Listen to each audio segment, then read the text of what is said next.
July ni ruk sang hi somni parugani UEFA hian in FIFA che dan ron dem khop maya engwange kan ti chuan hei hepa hi US striker hi red card mu na chanani chiang ang reng khop mai tro hetianga red card amun hu hian in automatic suspension automatic ban omngal turani omjel chu game dot le hi khel theilo turani amaro chu Trumpan FIFA President avakol ti chuan eng tin munin ti niang dan tharte pon siam chopaniang enge chan pon soi chuang lo automatic ban tur kha ha an postpone ani ma khop ma postpone dai maya ti chuan in next match hi Belgium te khel huna hian in a khele theidon ani US striker hian mo hei hi UEFA hian ron dem hlea FIFA hian in ati lo top tour ati ani ti in na takin FIFA che dan hi aron dem ani heta hian in article oma balaguna hi atum lo te bin ti hian in alar pha avak don ani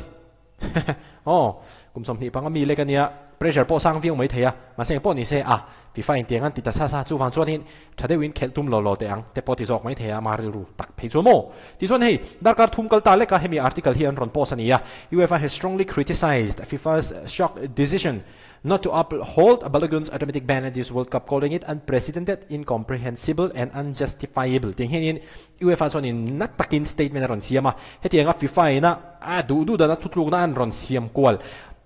ma thutluk na lo siam dei to hetiang ron sud le velang chi te hi heng hi thil diglo hul hual soifia theilo FIFA hian ati lo top tur ati ati ti in UEFA hian in natakin aron soi sel ani danang chuan hemi kumsom hi pangami hi tinga red card mun hian in game khat suspend hal tur chu ani maya ama ero chu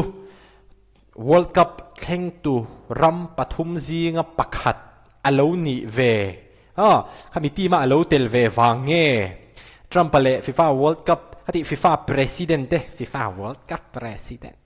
FIFA President Infantino te hi an lo in biak that em awanga hetianga thil thleng tanga ngai kha ni ta chu wan chonin UEFA in hetianga politics tournament kallai le hala an ron in rol hi chu an dem hlea hi UEFA chu hin an dem lo mo mitam takin an dem ani ke po zeb lo chonin Trump hi timama chu ka ti ve dewa hetianga in rol lo top turania mo ya khel tir ve top mai tur tournament ya fair de win ni se Mizoram chon hetiang te tu thleng se mo veng le veng in ti boy mo lam wal emo khoi mon stadium vela in sual in phek noi ang chi te po kha thleng lo wang ti kha soi theilo ni hetianga thil fair lo lu tu khi chu tu ma hianin tu chu ma hianin thleng se kan du lo wang kan chu nga thlenga tan po hian kan du lo wang mo khatiang kha ani ti chuanin FIFA World Cup om to song sanga hianin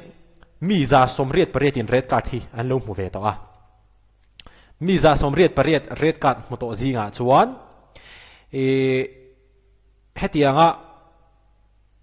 suspension game khel thelo tura an suspend hi mi pakhat chi hianin ala escape ani ala tan chiat sana chu kum sang khat zakwa somruk pahnia khanin Brazilian player garin sa hi hepa hi soitura lom to ni achan chin hi mo chu tuna hianin kum sang hi somni paruka hianin he United States striker balagana hi hetiang ji a hianin soitel tur kha a om chho ve to don ani BBC US media partner CBS News chuanin hei aron confirm baluguna hi hetiang hianin next match khele thei tur hian confirm ania hemi ani na chan po hi United States President Trumpan FIFA President Gianni Infantino Thursday a call wang kha ani tin CBS News hian ron report ani choni thil pakhat ka hril be mai cheu mo Donald Trump hianin BBC te CBS te hei te fake news atingun lutukani fake news media atingun lutukani amaro chu CBS ina hetianga aron report hi Trump hian in social media na ron post vele khanglang box ya tan chu Trump hian in FIFA lo va bia heta hian in social media post avena kan react dei tawa FIFA ne na lom thu asila ni Donald Trump hian mo social media hian in ron post ya lo se Donald Trump hian kan oilo mai theiani hetia hi mo ama ero chu football le a business in kai noi po ni lem lo ati hanin social media FIFA ne han lom thu ron sil deu tlat maya chu van zonin rin hlel kha akai chho ta veka tuna CBS News te BBC te po hi Trump hian in fake news ti ma se tuna takhi chonin an report hi oi ngoi ani achan chu ama Trump ber hian in social media hian in around post meuh box ya ti chuan Belgian Football Association chuanin hetianga balaguna ben ani lo tur hi mak an ti thu an ron soi veng he bok ani Belgium Foreign Minister Maxime Prevot a phei chuanin hetianga phone call wang mai maya FIFA ina ban automatic ban tia an lo puan vek to official taka an lo puan vek to an han suit le hi chu football za lo na hemi sport za lo na lian takani te in Belgium Foreign Minister po aron tawngchhuak hian ani ti chuan FIFA President masa Sepp Blatter kha he pa hi tuna Infantino hian in kumsang ni som paruk khanin aron thaka ti chuanin FIFA President masa hianin hetiang hianin football must never become a playground for political power antiani politics ram thil ti thei tak tak te in rol na tur ani lo football hiti in FIFA President masa kal chuak ta Sepp Blatter hian tiang hianin aron soibok ani ti chuanin UEFA lampang chuanin hetiang hi chu it is not a discretionary option and it is a principle embedded in regulations tiang ron ti ve de ngat mai ni UEFA hian FIFA ron dem hle a hetiang hi chu hetianga official puan vek to su le tur mai me hetianga thutluk na siam tur ani lo dana oma chu zom mai tur ti in UEFA hian in FIFA hi aron dem le ani zonin UEFA hin te hin aron soiboka when the certainty of rules is no longer guaranteed by its guardians mo football veng him tu turang ai ani FIFA hi chuanin the integrity of the game is at stake and the credibility of a competition is undermined hey apoi mo khop mai ani FIFA hi hetiang football khovel pumpui en kol tu ania UEFA te chu he Europa hetiang football he UEFA Champions League te Mao Nations League hetiang vel boipui tu khan eta UEFA chu so ni FIFA hi khovel pumpui hetiang football tournament lian tham organize tu khan eta chu wan chonin heta po hianin UEFA hianin guardians ti tongkam aron man hi aron du luk kati khop mai ani achan chu football hemi game veng him tu turangai promote tu turangai FIFA in hetianga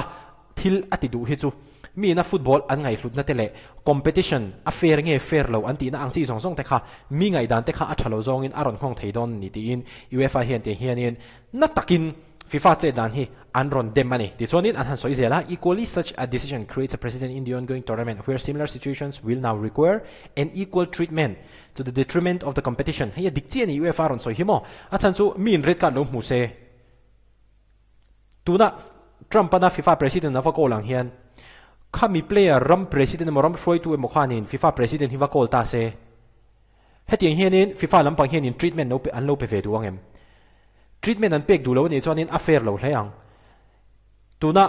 US striker FIFA ina treatment a pek ang hi ramdang red kan mu de apo hetiang tho hianin FIFA hian treatment hi apengam turani ti in UEFA hianin FIFA hi aron challenge de ungat bok ani khatak khania FIFA ina thilati sol lian tak chumo ani lo pon FIFA lampang hianin tun tournament red kan mu zong te chu in khel chun zom le thei zelang